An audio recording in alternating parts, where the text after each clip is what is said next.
Hey, well,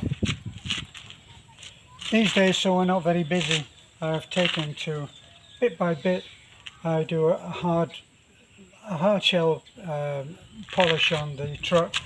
It makes it very easy to keep it clean because we're on a cement road, and it's a great irony because I served for almost 9 years in the British Army, and one thing the British Army teaches you, believe me, is how to spit and polish. Really quite insane. But anyway, so it's an irony that I'm here now and I'm using that same method to clean the truck. So this is what we do first. This is the spit and polish part of it. I don't actually do any spit.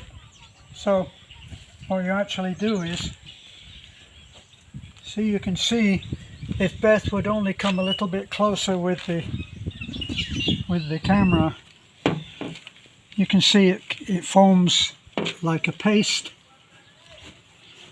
And what you do is, I'm almost out of polish, need to really get some more. So this is what happens. Let me put this down. So this is what you do with your boots. But what this does is, it gives a very, very hard shine. And you keep on doing this until it actually looks as if this rag is polishing. Whereas you're going to do the final polish with the dry rag, of course.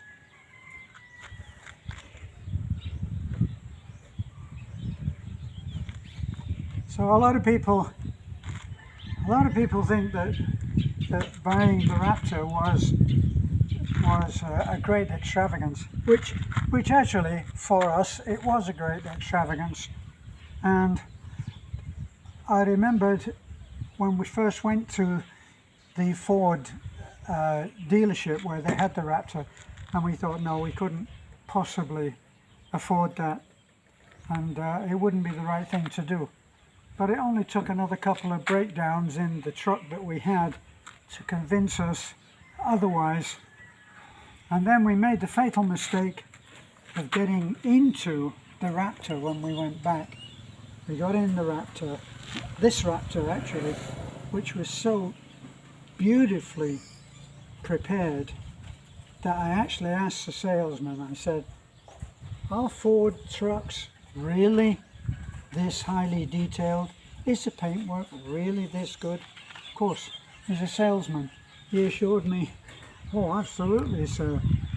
But anyway, this was the one that we sat in.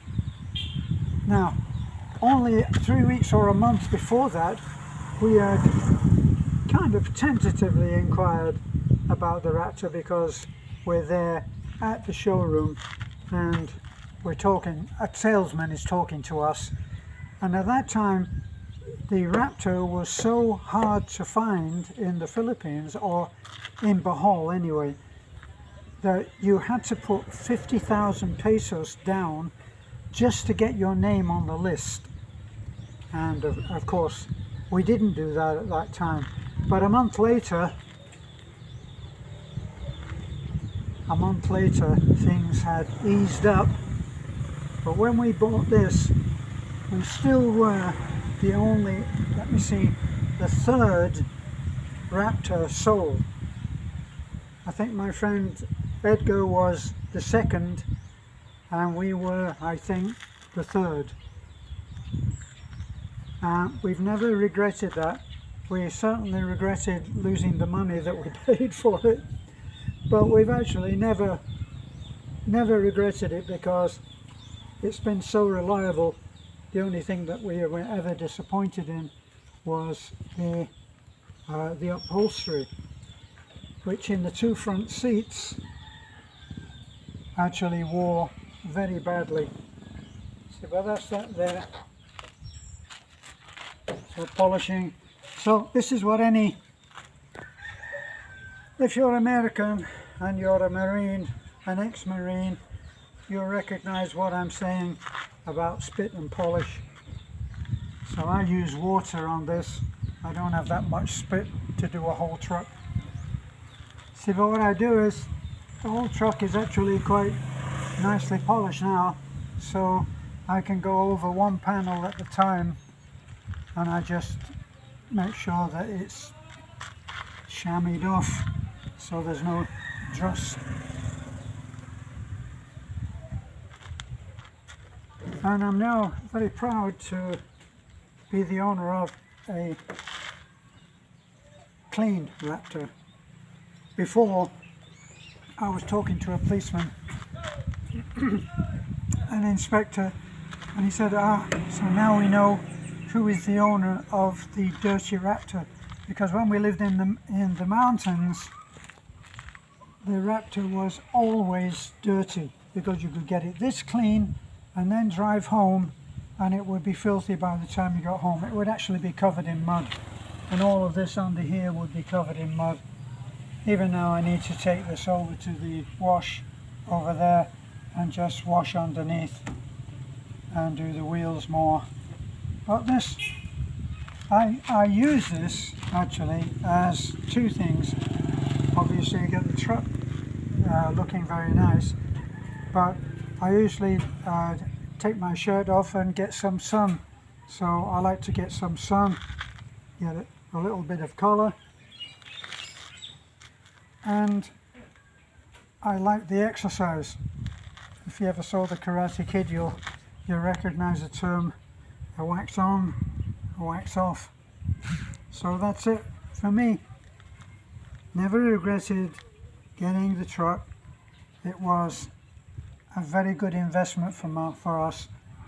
We stopped having breakdowns, we stopped having all kinds of inconveniences, like digging the truck out of the mud on our way trying to get home, and that was agony. A few times the Kia, we had a Kia Bongo, and that we had to leave the truck in the mud and walk home in the dark.